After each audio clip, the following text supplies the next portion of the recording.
Hey folks, it's Frithgar here, how you doing? Welcome back to Farming Simulator 19 here on the Hagenstedt map. Let's get back to reliving the glory days. No, there was a fourth field. There was a smaller field that didn't get used apart from grass mostly. There was no arable stuff done on it.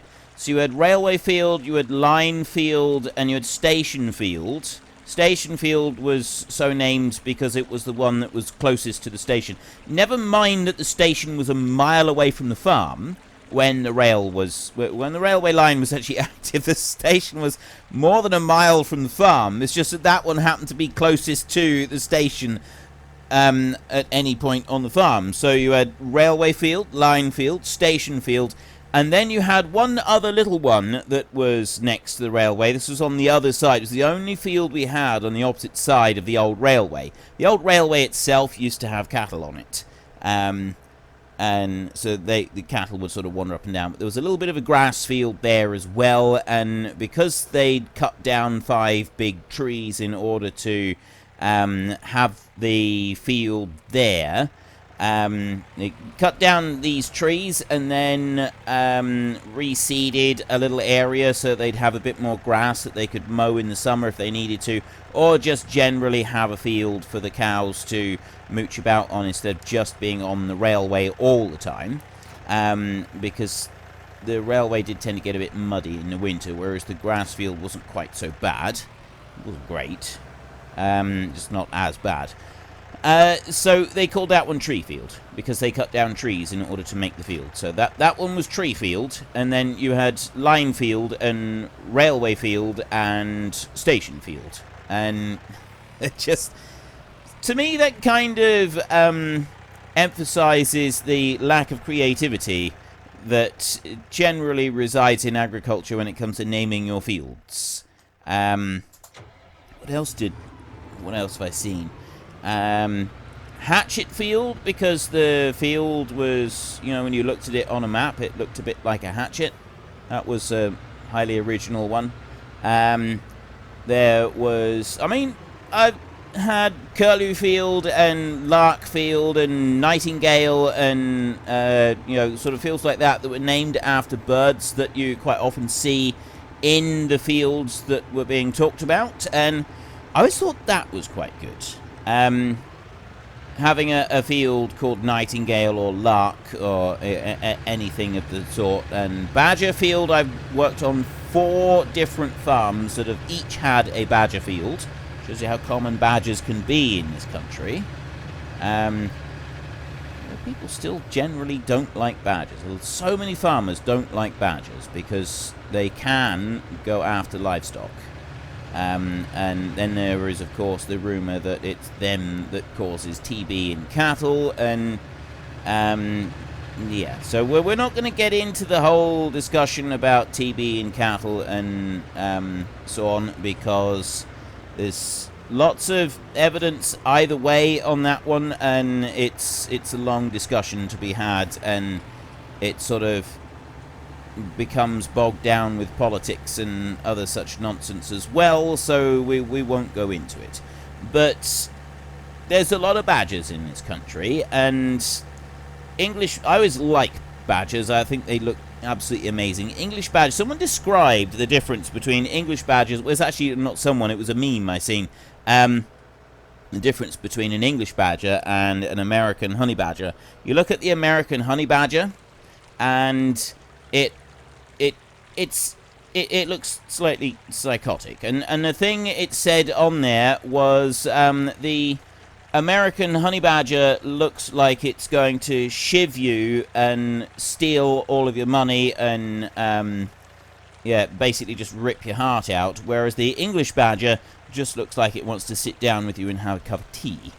And I thought, yeah, that is pretty accurate. I can't remember it exactly, so I probably explained it very badly, but it was pretty good, this picture of this American honey badger that just looked like a complete raving psycho, which I understand that the honey badger is a bit of a raving psycho, and just about every other creature alive is terrified of it.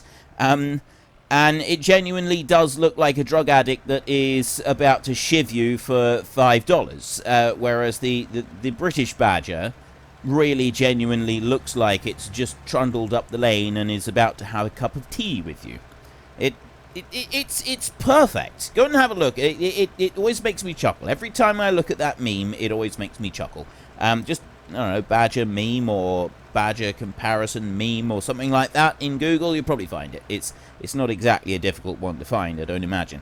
So we've got manure over there is busy being spread, and we want to go back to this so that we can do a bit more of the rollering of the clamp right in here. So bring that back up, and I'm sort of working on the tail end of it up here right now, just trying to smooth this out a little bit. There's a bit that's sort of poking up there. Yeah, look at that. There we go. Right. And we'll just work our way over this bit. I mean, we're on 82% already. So we'll start running this down. Actually, I suppose, really, I'm not going to drive down the face of it too much there, because it's going to end up spreading it out further than I'd like it to. I don't really want it to do that. So we'll run along the side, and we'll squash down the sides of the clamp a little bit, just here. Maybe we'll move it out towards the edges a little bit more. But it's looking pretty compact across the top of it already, and we're on 90% flat now. So that's even better. And we just kind of keep working our way across like this. Bit more over that side. There we go. And that's the bit there. You can see it's sort of spreading down towards the edges. So if I go right up over that a few times. There we go. Oop, okay, now we're in trouble now. Move up that way a bit. There. Squashed out too far to the edges on there. That'll be alright. And just pretend that you didn't see the side of my cab smash into the concrete wall there. We'll just pretend that that bit didn't happen. So we've got 410,190 litres of chaff in there. We can come all the way out. Run back in here like this, and I go R for blanket silo, and we are now fermenting silage. So that bit is done. Now we just need to keep going with our muck spreading. So I'm going to look for mods for a new slurry tanker, but what we can also do is go into the manure spreaders. So the Samson one right here, we don't have any color options or anything on that. I know there's all kinds of manure spreader mods that are out there. This is the one that we want to aim towards, is the Brochard one right there.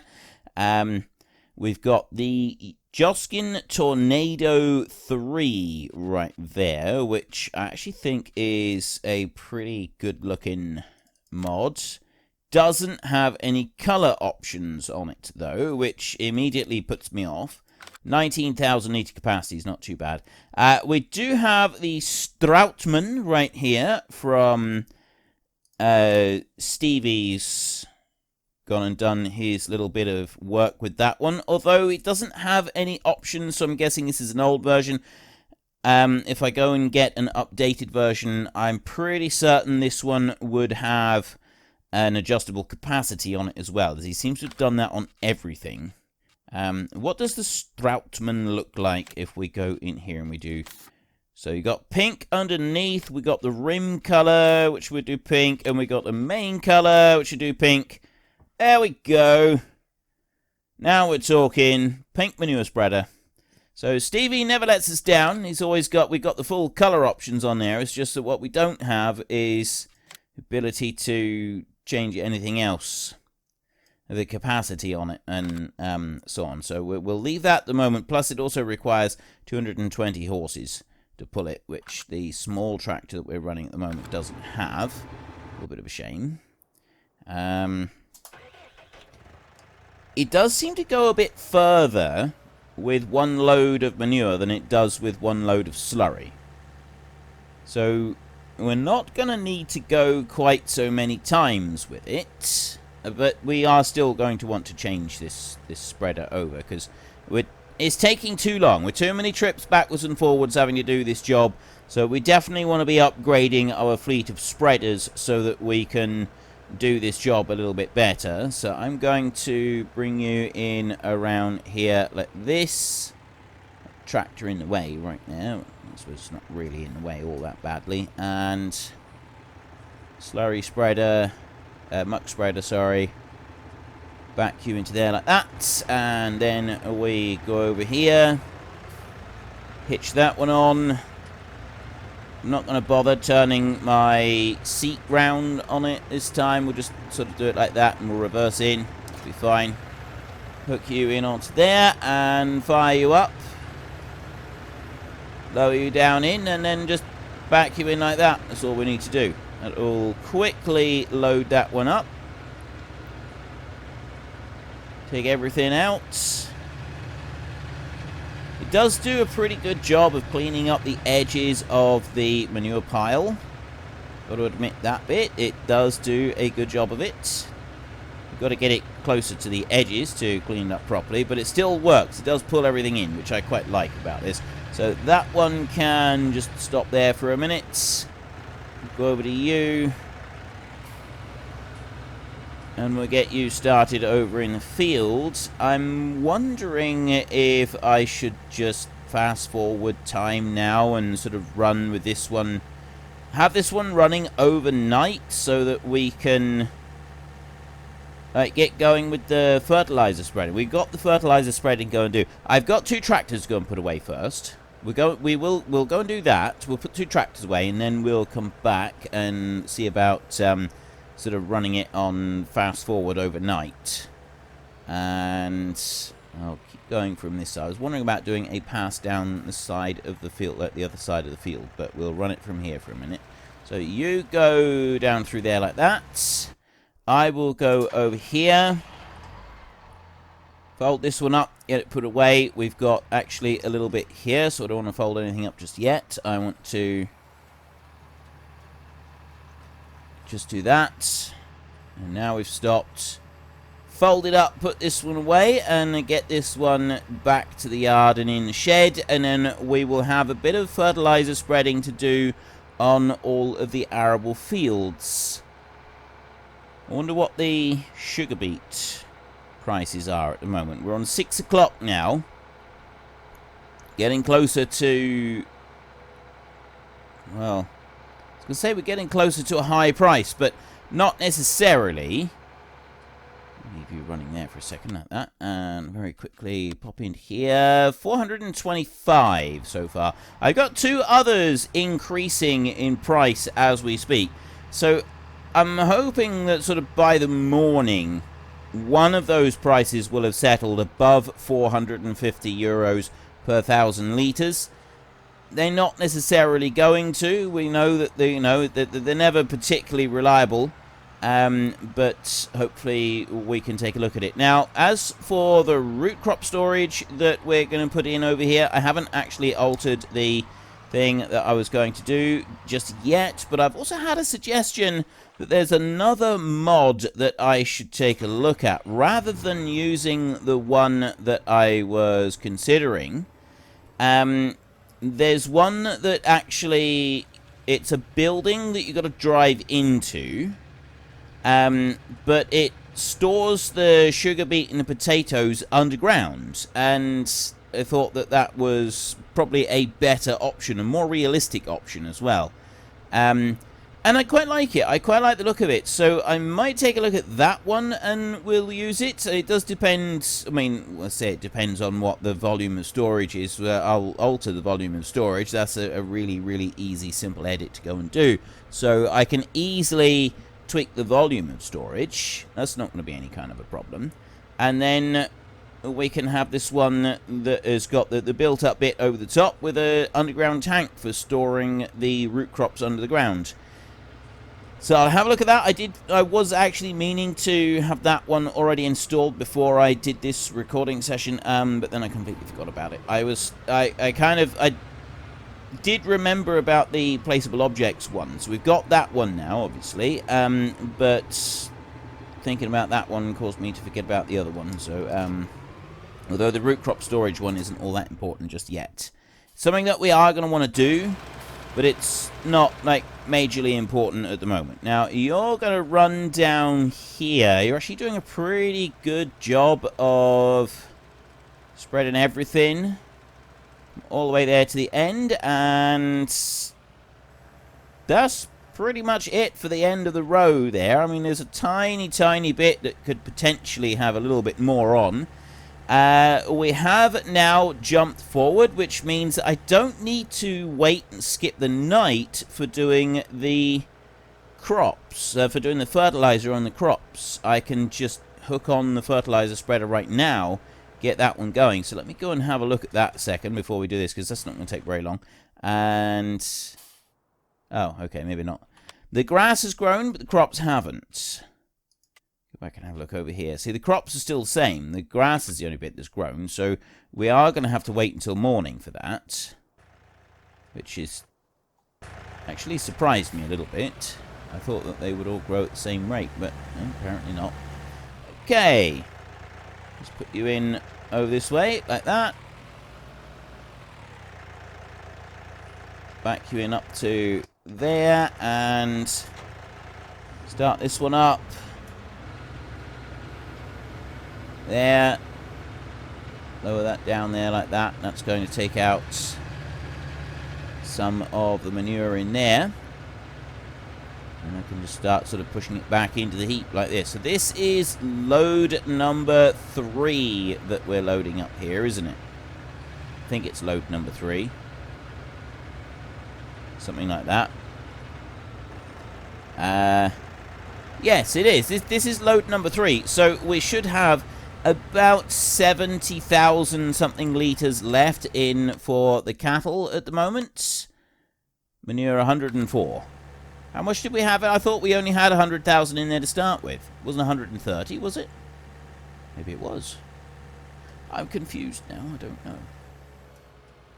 Right. As I'm not quite sure where the manure is that we've gotten up to because the grass has grown, we will start from this side and we will do it right there like that, and then we'll let it travel all the way across. If I go over to here and then I go to soil composition like this, I can remove the lime and the ploughing requirements, and then we can just look at it here and we will see it work its way across a little bit on there. Field 28 has already got all the fertilizer it needs. Field 35 is the last one that we will have to do. So as far as the manure spreaders are concerned, we'll get a little bit on there, but we won't have to worry about getting absolutely loads of it.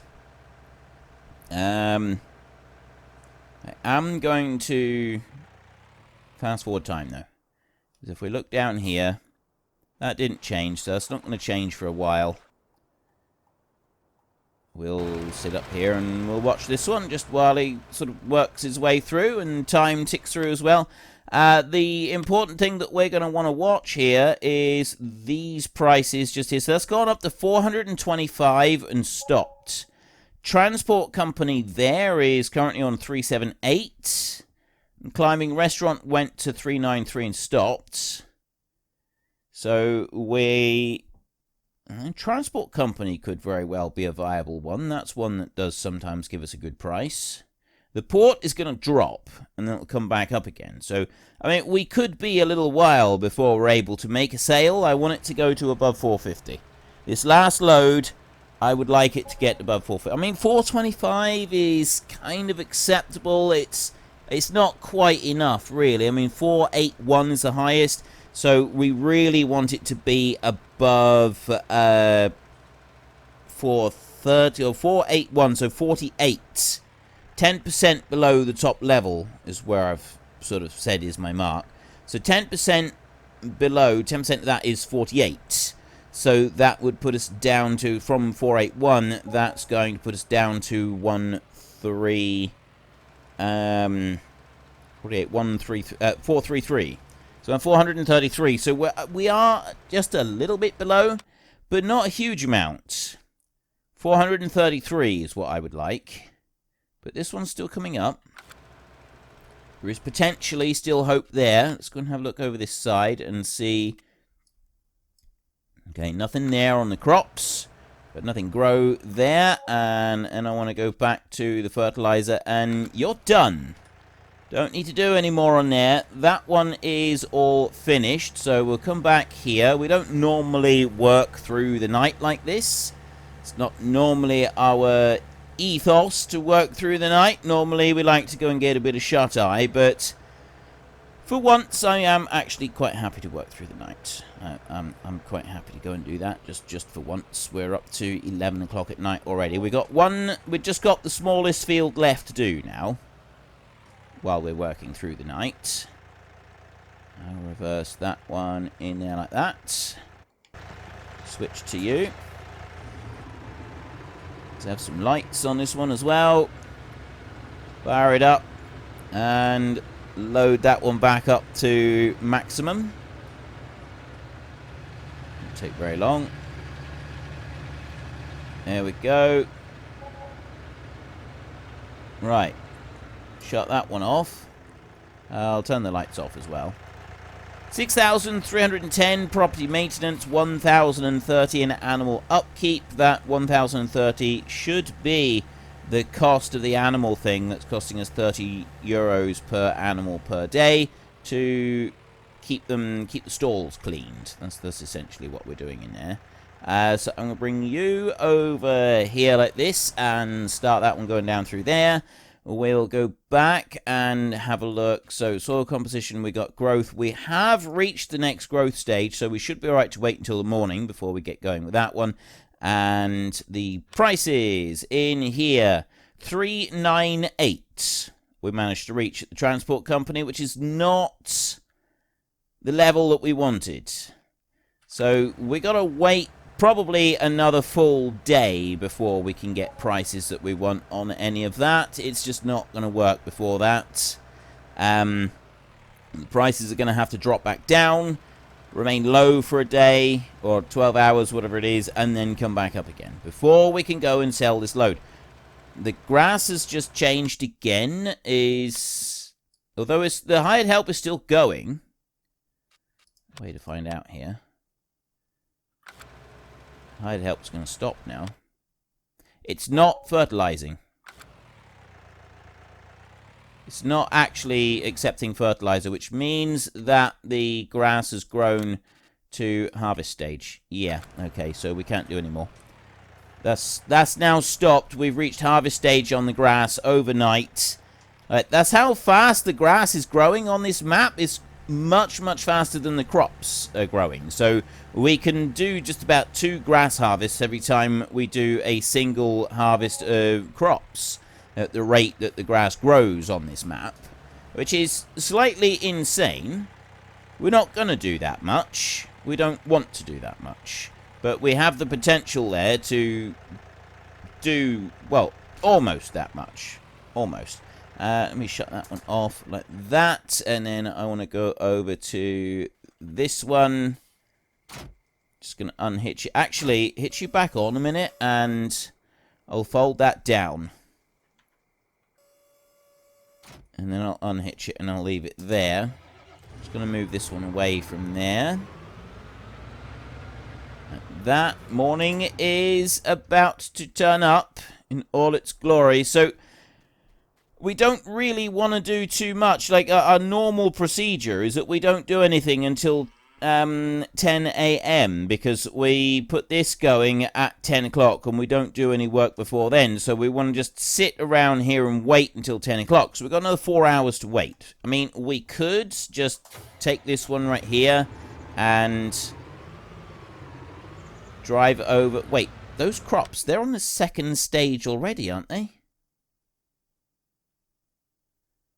The crops are on the final growth stage. How did that happen so fast? It's slightly ridiculous. I'm thinking I might have to, because they're already on the final growth stage here. I might have to just spread fertilizer on these fields anyway. Yeah, that's stage 4 right there.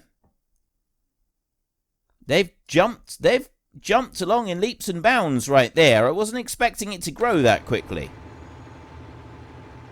Alright, well, I'll have to just go until about... We'll do an early start today, then.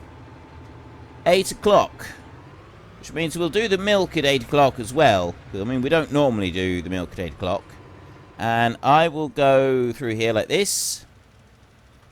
Start spreading that on there. And if I go from growth over to soil composition, there, we have now got the fertilizer going on. We made a silly mistake on our last harvest, because we weren't going to cultivate after, we went and spread an extra layer of fertilizer on here that we shouldn't have done. So I've done one pass along the bottom end of the field right there. I'm going to then rush over to this field out here. And I'm going to spread some on here. So I'm actually going to start along here in this direction.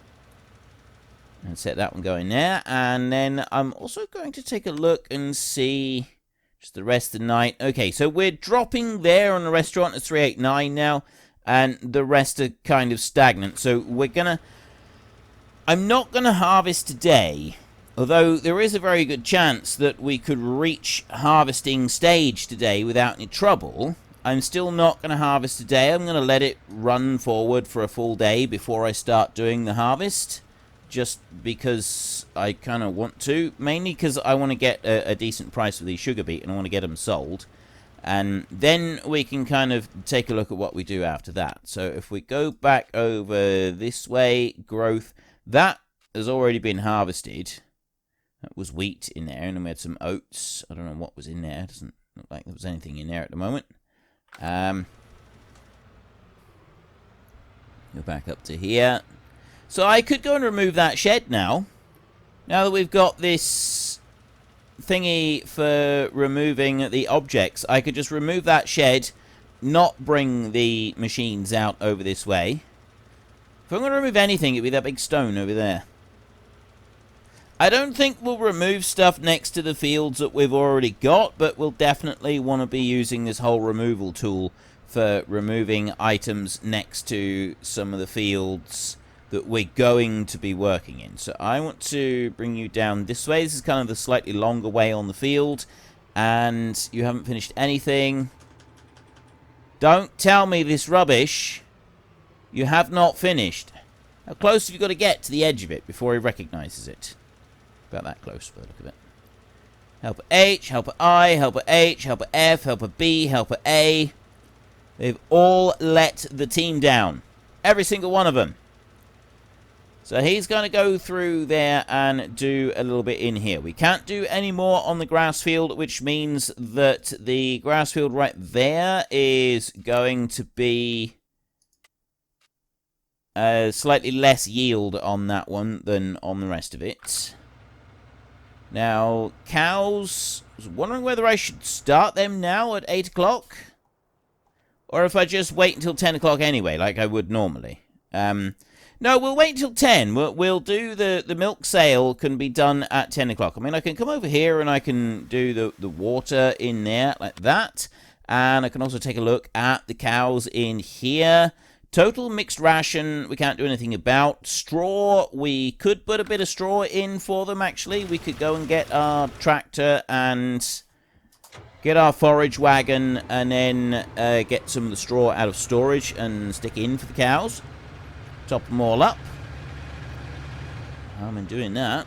So let's scoot you around this way. We've got wheat growing, which means it will have a nice lot of straw.